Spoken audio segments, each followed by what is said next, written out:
Nobody likes to be used for free attention and validation. It sucks because we're trying to date someone. We find them attractive, we want to get to know them, we want to see if we could build something with them, and it seems like they don't really want to do anything but just talk to us. It's like they're not really interested in us, but at the same time, they don't want us to stop giving them the thing that makes them feel good.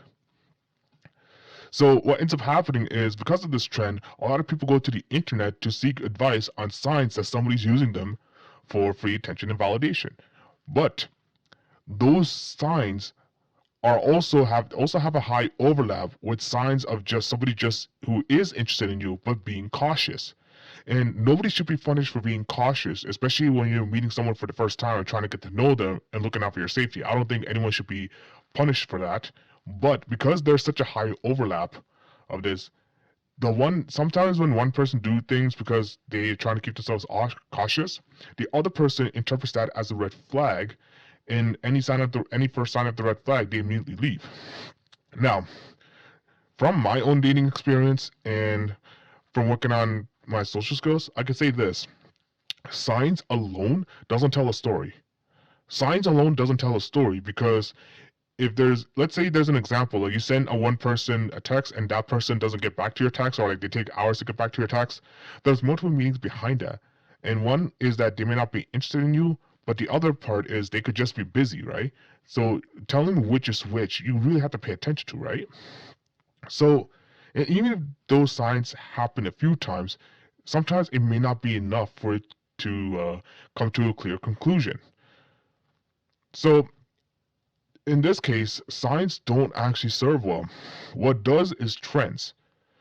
Trends tell a pattern of where this interaction is going.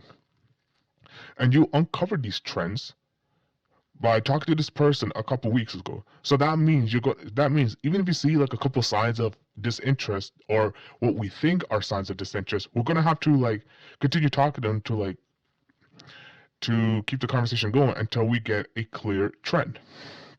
Now, when it comes to dealing with people who use you for free attention and validations, there are three basic conditions one meets in order for this to happen.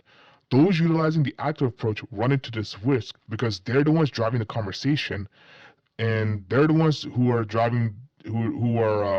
trying to make the conversation move forward. So they run into this risk the most, because oftentimes somebody who's using you for free attention and validation, they're actually on the receiving end of that free attention and validation.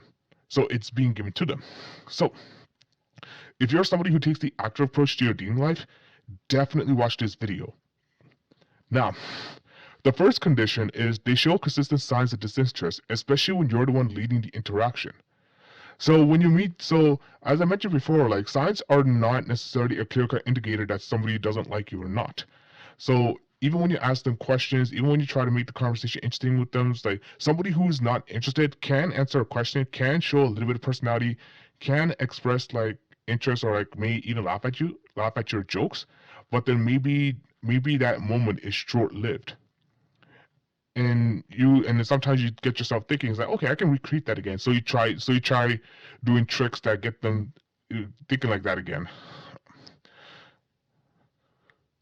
So, but then it's like a couple weeks have gone past, and now you have a clear idea of how your interactions usually go. This gives you a clear picture.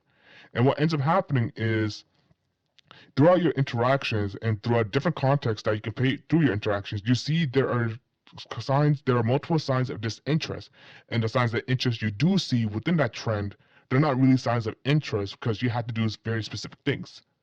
So that's the first condition. The second condition is for the other person, they usually have a fundamental weakness. They usually comes in the form of insecurity and loneliness, or any other state altering flaw. This drives them to seek out things to make them feel better, even if they themselves don't like it. Those solutions can be similar to harmful drugs. As long as it's addicted to them, they'll want to take more and more of it. The third condition is you make interacting with the person very easy for them.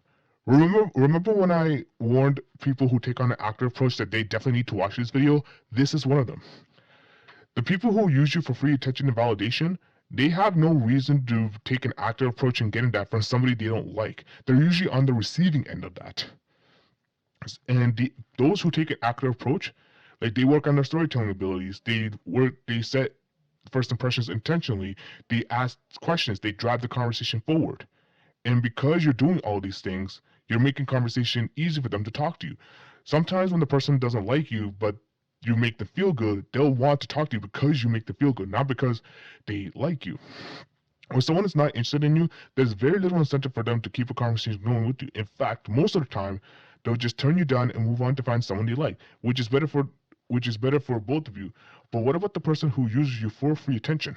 Well, if you're the one who's initiating the conversation, asking questions first, showing sense of humor, etc., especially in the first stages of the interaction, this sends the person a message that, hey, this person likes talking to you and they make you feel good. Over time, this creates a dynamic where the person who's not into you shows initial signs of interest, such as initiating conversation, asking questions, etc. But usually those moments are pretty fleeting. Or if you do try to get it consistently, it also consistently has you doing something to get that. But notice you rarely ever get to see them in person or spend time with them. A lot of your interactions are text-based or like you're a pen pal. This is because they now view you as a feel-good source, so they keep you around when they feel down. For those who are considered average looking and taking on the active approach, this will be hard to detect since attraction can build over time. So how do you uncover if the person is using you for free attention or validation or not? The short answer is you can't. Like I said before, no science is going to reveal somebody is going to take advantage of your, like, use you for free attention or not, because as I said before, it has a high overlap with someone trying to keep themselves safe or trying to exercise caution when getting to know you. So you can't really detect a lot of signs, as this is usually due to mixed signals. But if you talk to this person long enough and you have enough information, you can detect trends and probability, and you can detect them earliest if you talk to them within a couple weeks or a couple months, or maybe not a couple months. That's a stretch, but definitely within a couple weeks. This comes with the early stages of dating, usually within a couple weeks to a month. Ensure that the person you find attractive and a person makes it easy for you to talk to them and deepen the connection, even if you do take the lead. That is it for the video. If you like my content, make sure to like, comment, and subscribe, and I will see you in the next one.